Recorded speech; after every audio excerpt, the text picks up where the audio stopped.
Hey guys, this is Simon from Team Lord Chasers. I'm here today with a deck profile of my first place locals Vanquish Soul deck. We're just gonna go ahead. We're gonna just jump straight into this thing. I'm gonna start off with the main deck here. We have 3 Rising. This comes standard on almost every Vanquish Soul deck. He's your main starter. Sometimes he gets Ash, sometimes he gets Impermed. That comes with the territory of playing this deck. All roads lead to Rising. Not always the case, but he is one of your main starters. Our next starter is the new card Vanquish Soul Holy Sue. This card is essentially the card that helps this deck the most. It gives you the ability to play on your opponent's turn, uh, essentially turn 0, because it's going to start almost all of your plays. It's going to start interrupting your opponent, disrupting their plays. You have a little bit of flexibility, but as with Vanquish Soul, always it's based off of whatever attributes you have on hand. Next, we have the other starter. Due to another new card that we have, we're going to be upping the count of Vanquish Soul Dr. Madlove. This is another one of our starter cards as well. She gets you into the new field spell, which allows you to go and find Rising as well, or the Holy Sue, or whichever elements you might need to get to your hand at the time. I have opted to only play 2 of Vanquish Soul Jai here. The third one was replaced with Pantera. Now, most deck lists don't run Pantera because she really does not get you anywhere most of the time. But I do find that most of my games where I typically need to out a back row, she is my go-to to get to that back row. Outside of that, she's completely cuttable if you don't want to run her. Again, it's based off what your locals have. Most of mine is basically ran by decks that do put in a lot of back row. Some of it chainable, some of it not chainable, but she does force those out at times. Then we are on the 2 Vanquish Soul Heavy Borger. He is how you continue to get advantage, because you draw on your turn and then you can draw on your opponent's turn. This keeps your hand pretty much replenished. Also, he's built in time win con. You summon him out, you reveal, burn. That's how you get out of time. Then we have the 1 copy of Caesar Valius. I had him at 2. I had to cut him down because so many games I've opened with having 2 of him in my hand, and he does absolutely nothing for you while he's in your hand. He's good at making him, and Heavy Borger are both good at helping you dodge effects, which are smaller Vanquish Soul monsters, because you get to tag out with them. That's like some of the benefits of this deck, is that things like Imperm and Effect Veiler do not really hinder this deck unless they're chained on top of the tag out. So you effectively burn them out of 2 hand traps just by trying to tag out. So that's it for the monsters. We'll move on to the spells. We're going to start off with the new card of the deck, the new spell card, which is called Vanquish Soul Start. This is the field spell that allows you to start some of your plays a little bit better. It's not really a starter.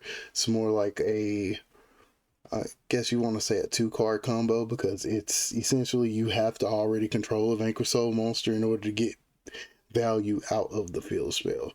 Essentially, the field spell lets you target your Vanquish Soul monster.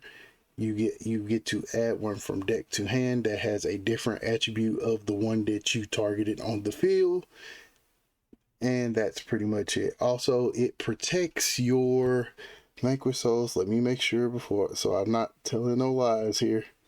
Yeah, if your Vanquish Soul monster would be destroyed by battle or a card effect, you are allowed to reveal a Vanquish Soul monster in your hand instead. So protection effects, which came up a lot versus Mitsurugi, due to the fact that, you know, if the ritual, I think it's, I forget which one, I know it's the ultra rare, if he goes to the graveyard because he was tributed, he'll special himself back out and then pop the board. This kind of like protects you from that. I ended that saved me a lot during this tournament run.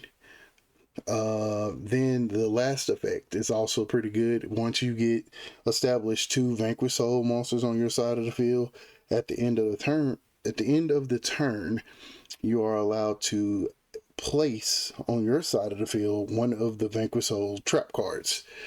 That is another layer of disruption, and that helps you out a lot going into their turn. Then, of course, the standard 3 Stake Your Souls. Unfortunately, this is not a Vanquish Soul card, so you cannot search this. But it is also one of our good, either a starter for the deck or a extender in case you get hand trap. Most of the time you start with this because you're really trying to preserve your normal summon. So the way this card works is you reveal a monster in your hand, and then you special summon a monster from your deck with a completely different name but the same attribute as the monster you revealed. One Rhoda, one Vanquish Soul's Dust Devil, and then one Vanquish Soul Continue. I really didn't have much use out of Vanquish Soul Dust Devil today. It didn't really come up as much as I thought it would. But then again, it wasn't. The field spell does not allow you to set spells. It only allows you to set traps. If it lets you set spells, then this would probably be one that I would set, because booking certain cards would help tremendously, especially versus Fiendsmith turning the Engraver face down or the Lori face down so that they can't go into the Requiem. Vanquish Soul Continue is a really good extender whenever you have to use it, but you have to be wary about using this during time, because it does cost life points to play this card. It costs 500. So in time, if you cannot get to Borger so that you can burn them in return, then maybe this card should get cut. I think when you're in time, when you know you're going into time, cut this card, because you don't want to have to activate it and then potentially lose out because you're down 500. Shouldn't come up too often, but it could. Still, it's a really good card. Then we move to the One Lone Trap for the Vanquish Soul, which is one of their best traps. It's a Vanquish Soul Snow Devil. This card is essentially also part of your win con at times during time, because it's got 3 different effects, and all 3 effects burn your opponent. And to activate this card, you just have to reveal up to three different attributes of earth, fire, and dark. And based on however many you revealed, you get to burn for a certain amount and gain another effect. The first effect is you burn for 400, and then you can special summon one Vanquish Soul monster from your hand. The next one is you burn for 600, and then all your Vanquish Soul monsters cannot be destroyed by card effects. And then the third one is inflict 800 to your opponent. Then you can destroy all monsters on the field. And so most of the time what you're trying to do is you're trying to get to that third one because you're normally trying to empty the field. I did struggle in testing versus what's the name of that deck again?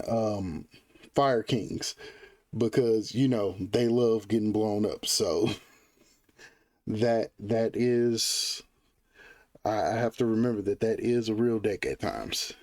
Otherwise, this is one of your cards that you're going to set, and it's going to be the card that you're trying to resolve after you've used all of the disruptions. Because normally, once you resolve this, normally their turn ends. Now we move on to the supporting groups of cards, which is technically the Cashier engine minus the field spell, because Droll is a real threat. So we've got one copy of Cashier Riseheart and 3 copies of Fenrir. Only reason they're in here is because you normally are starved of other fires, and Fenrir acts as a good way of having earth at times.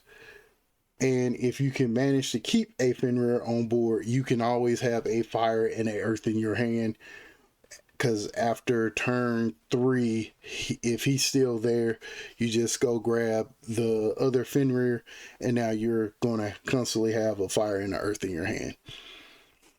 Outside of that, Fenrir does a good job of providing additional pressure to your opponent for activating monster effects. Then we move to hand traps. Normally standard, 3 Imperms, 3 Ash, 3 Drolls, because we don't like White Force, 2 DD Crows, 2 Fantastical Phantasmes, and I'm really torn with him. He did come up today because, again, Fiendsmith is a very prevalent engine, and so most of the time you can get away with bringing him to the board when they go into their Requiem. Now, depending on which type of player you get determines how effective this is, because his effect nets you 2 cards. Well, his effect nets you 2 cards because it's however many link monsters they control plus 1, so that's 2 cards. So you get to see some deck filtering right there, and then if they decide to chain the effect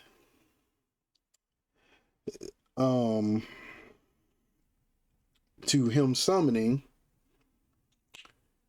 then you only get 1 card, but you don't have to put any cards back, because you technically have to shuffle back 1. You have to shuffle back cards equal to the number of link monsters they control, and since Requiem is no longer on the field, you get to just draw 1 and keep it.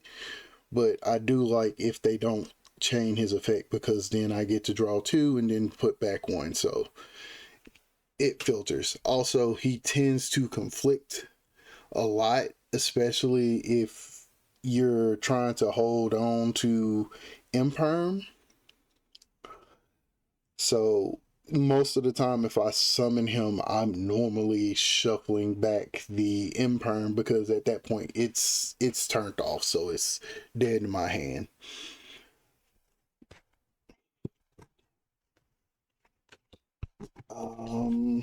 Next we're gonna move to the hand trap, either stoppers or we glad you hand trapped. So hand trap stoppers, the one cross out, the one call by, and then we're glad you hand trapped, triple tactics thrust and triple tactics talent. And then of course, since we run different types of monsters, we do run the one floodgate. Well, I main deck the one floodgate. There can be only one. This has won a lot of games due to everyone not expecting it to be mained and thinking it's supposed to be side. Even if you draw it going second, depending on how much of the board you can break apart, setting this after you've broken the board apart will lead to you probably just outright winning. Because if they summon Saji or they summon one of their crystalline monsters and they activate the effect to synchro summon or ritual summon, just flip this up, turn ends.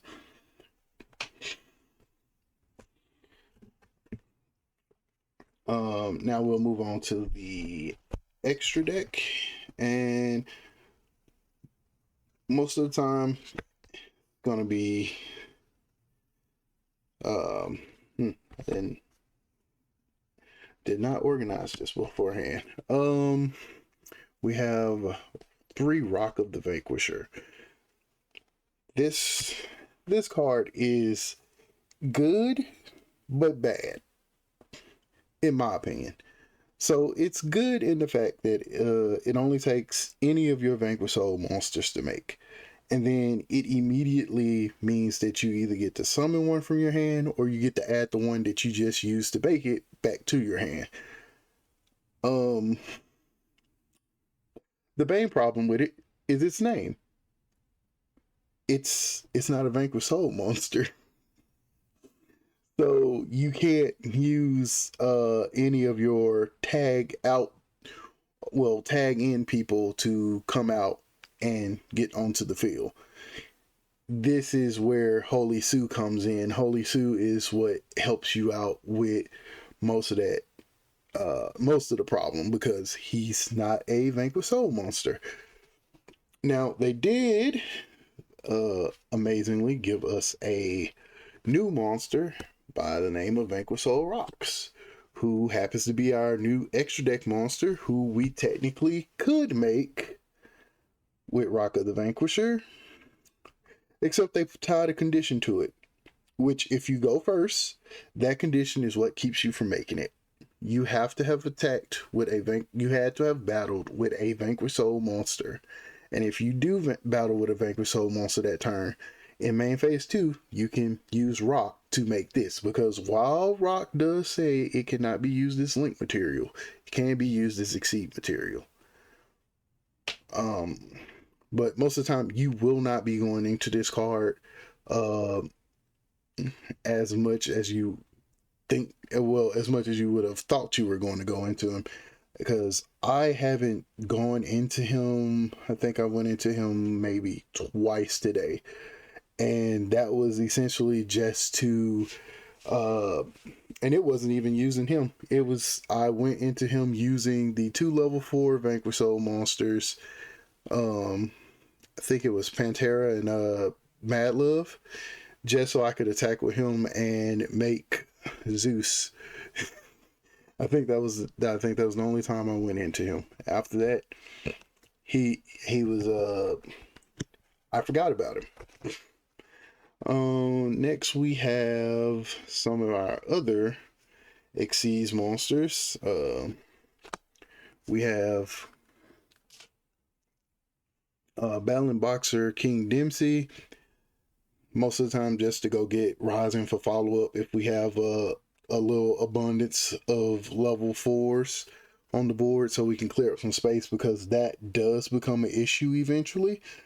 You can overfill your field, and then Holy Sue and in some cases Rock cannot activate because you technically have too many monsters on your board. So sometimes you have to consolidate into other monsters so you can have a free spot. Then we also have Plan B for when things go wrong. Baguska, turn everybody sideways and hope for the best. That's normally how that works. Sometimes it works, sometimes it does not. Then we have the others. We have Typhon and Zeus.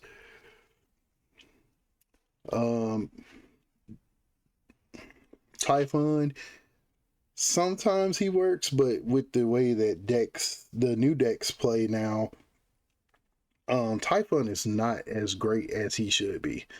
Most of the time, whenever you go into Typhon, they normally have a monster that is below 3,000 attack that can just look at Typhon, sneeze, and then Typhon's gone, but you cannot summon because you summoned Typhon. Zeus is here because sometimes you will just, if you can get Holy Sue out early enough, you can just steal the Caesar, attack with the Caesar, slap the Zeus on top of the Caesar. That's pretty much what I've been doing all day. The rest of this is, oh well, I can't say the rest of it is just extras, because these two are some of the most useful cards if you can ever get into them. Again, I'm sorry, Jay, I didn't make that play right. So IP, SP, bread and butter. And then these are cards that are just in here just because I just threw some extra stuff in here and did not think that any of it would come up. We put Hida in here. She definitely didn't come up. We put Pit Knight early in here. She looked like a good card to put in here, but I never got on the board, so she never did anything. The new little psychic monster from the new set, never really went into him any because I never really got multiple level 5s on the board in order to make him. Once K9 come out, then maybe I'll make him a lot more often, but outside of that, he didn't come up today. And then the last card is the new Link monster from the current set, which is the Gorgon of, I'm just gonna call her Xylo because I'm not about to try to pronounce all of that. She's an interesting card. You can go into her if you have enough monsters to do it, which is, you have to open pretty good to get to her. Essentially, you put her into your extra monster zone, and whatever monster she points to, all of their activated effects will be negated whenever they activate. So she's pretty good at that. She also gains all the attack of all the monsters she's pointing at, and she only has 100 attack, so she's always beating over the one monster that she's normally pointing to, because it's not often that you'll be pointing to 3 monsters. Sometimes you'll be just pointing at 1, and she'll always beat that monster by 100 points. So that's pretty much the extra deck there. We'll talk about my side deck, but again, the side deck is up to your preference and whatever your locals has. So if most of y'all were wondering where are the bestials, they are in the side. Because most of the time, it's never just the monsters that are causing the problems. With sometimes it's spells, and sometimes you just don't want those spells or traps that's in the graveyard, like the Fiendsmith trap, which sends from the extra deck to the graveyard so it can banish a card. The What's the name of that card? Deception of the Sinful Spoils. Those are some cards that you definitely want to try to hit before they try to reset them or place them like that. It's just things like that, and I only bring these in when I know that these are actually gonna be beneficial, because again, it's you putting a body on board, which means that if you have imperm in your hand, it creates a dead card. I am running the 2 nibs and then 2 fuas,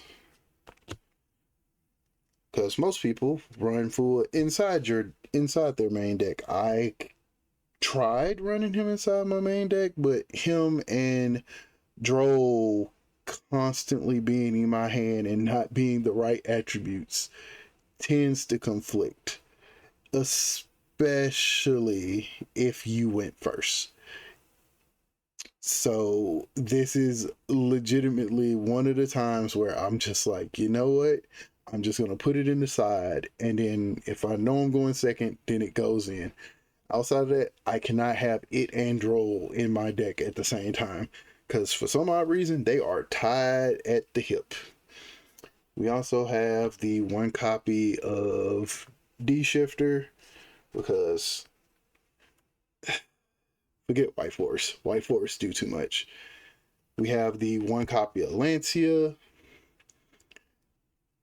because the game plan is if I go up against Malice, Crystron, or Dragon Ruler, hopefully Fua can get me there. 1 copy of Ghost Ogre and Snow Rabbit. It's here because I couldn't think of anything else to put, because I was like, I could put another Lancia in, because you can technically chain another Lancia, because Lancia is not once per turn. But I was like, maybe I want a different approach while I'm trying to do full things. 3 copies of Ghostbell and Haunted Mansion, Earth Attribute, a lot of effects that attempt to activate in the graveyard, move things to and from the graveyard, stops Fiendsmith. That's pretty much what it is. That's all that card really does. And then some experimental things that I was trying. I might just switch these out. They might just become either Lancias or another, well, one more Lancia and probably another Ghost Ogre, Final Bringer of the End Times. I sided it in today. I never saw it when I sided it in. The game plan is that the game plan is normally summon out Rising, attempt to activate Rising effect. And this is assuming that I'm going second. They use an effect that targets it to either negate it or blow it up. I chain this, and then I chain the tag out, and then I tag out, and then their card gets blown up for them trying to interact with me. That's technically the game plan for that. Did not come up today, all because I never saw it. So I don't know how good it actually would have been. And then the 1 copy of Harpy's Feather Duster, because we have a lot of people who play back row. And probably, if I had to switch these out, they probably turn into lightning storms. Just because I really hate that people play a lot of back row up there, and their back row is normally either super polys or solemn judgments, just things that just ruin your day because you can't say no to them. But I think that's probably gonna be it for today. Hope you guys enjoyed. Hope you guys, oh, if you guys have any suggestions for like engines or anything, that would be great. I'm currently thinking about putting testing to see if the Sinful Spoils engine would be pretty good, because most of the time when I played this, I felt like I was really short on dark monsters, which I don't think I was. I think I'm more short on fire, to be honest, but since you're always technically searching for fire with rosin, and you're normally getting rosin back to your hand, and if you had Fenrir, you probably got Rise Heart in your hand anyways, which I have to admit, I did see Fenrir a lot today. I think every game except for my first two games is where I did not see Fenrir. But outside of that, I never felt like I was missing fire. I always felt like I was short either dark or earth. So I want to try the Sinful Spoils engine, but it's, for me currently, it feels like it costs too much. And after that, you probably have no follow-up. Excuse me. You normally don't have any follow-up. And if you don't have Holy Sue in your hand so that you can play on your opponent's turn a little bit, you kind of lose right there. So I'm unsure of if that's what I want to do, but it might be a thing that I might test out to see how that works. Because typically every time you play this deck, you want to stay under nib limits, because the deck does really good at playing under nib, and due to the fact that most of the effects are quick effects, especially Holy Sue, you can technically get away with going to end phase and then quick effect using Holy Sue to get you a sneaky little fifth summon in so that you don't get nibbed. It's pretty good, but you don't want to go into nib territory, because again, the deck does not have really good follow-up unless you have Holy Sue in hand. And sometimes, depending on how that turns out too, because if you do get nibbed and the only thing you have left is Holy Sue,